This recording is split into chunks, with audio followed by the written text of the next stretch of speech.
Hi! I hope you enjoyed The Great Escape, written by Jory John and Pete Oswald.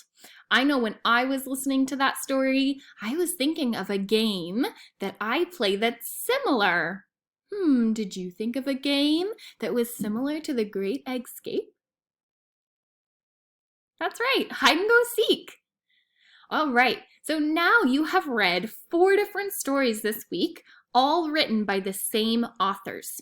You've read The Bad Seed, The Good Egg, The Cool Bean, and The Great Escape. So now I want you to think, how were those stories similar? What did they have that was the same?